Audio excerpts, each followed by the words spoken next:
Cape Breton music is, the music that we play is very Scottish influenced. There was many Scottish settlers came over to Cape Breton a couple of hundred years ago, so very Scottish influenced, but also with some Irish in there and Acadian, and there's a lot of different influences on the island that kind of influence the style of fiddle music and piano and guitar and all that. But it's definitely very Scottish, but it is its own Cape Breton style of fiddle playing. I'm actually the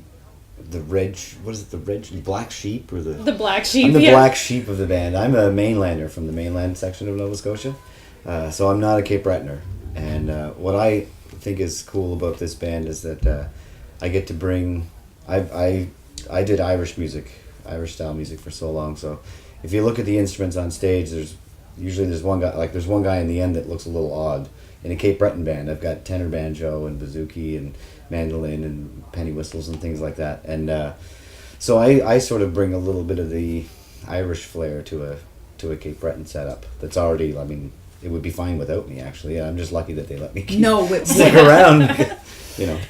That's my bit. I guess I'm kind of the black sheep of my family in that I grew up in a super traditional Celtic family, and I've always wanted to sort of toe that line of contemporary style of fiddle playing, or more like the writing style. So I come from a super traditional background, but I'm always trying to chase this impossible dream, I guess. I don't know how to word it. I want to be something else. Embrace it. Embrace it. Yeah. Be pussy. I'm probably the traditionalist of the bunch, I guess. I've always been, my biggest passion is just Cape Breton fiddling, which was what we both have done our whole lives, but I've always just loved kind of traditional tunes in a more traditional setting, and doing this band has kind of made me come out of the box a bit more, but I always kind of love the traditional vein.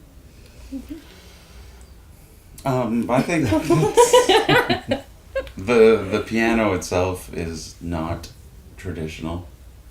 It showed up somewhere in the 1930s from the Sears catalog. That's like a not a department store, but a big.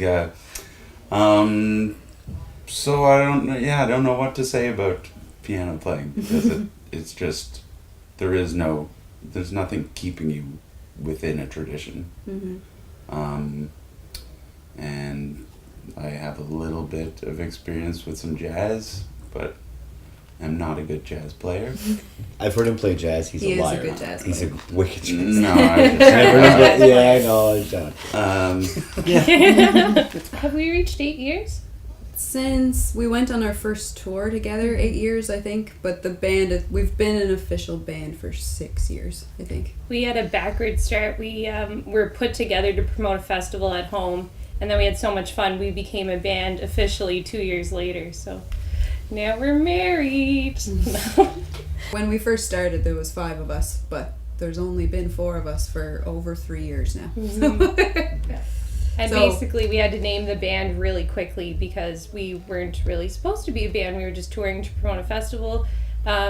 This other festival wanted to hire us, so Darren just looked up and said, what's 5 in Gaelic? I went, okay, that's our band name. And then it was too late to change it, so we didn't bother. Darren loves talking about awards.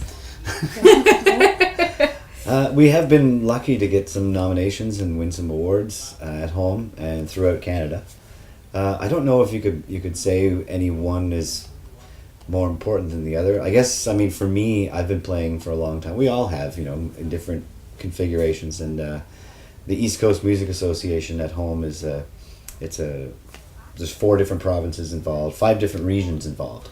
And it's one of those ones that you go every year and you watch your heroes locally win. So when we started to pick up a couple of those, that was... For me, that was like finally got an ECMA. It was a big moment. And we were nominated for a Juno this past year, which is kind of Canada's version of the Grammys, which was something that we never thought would happen. So that was, we didn't win, but just the fact that we were nominated was, we may as well have won. Favorite audience?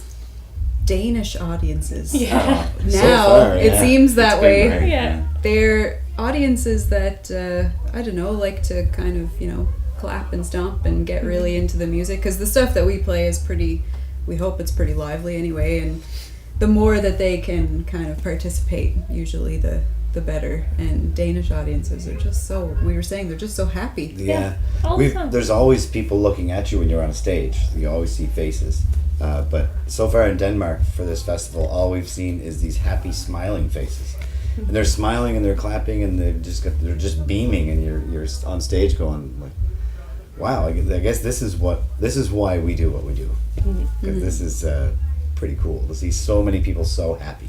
So we're just going to do a little set of traditional Strasbass and reels. Shall we go for it?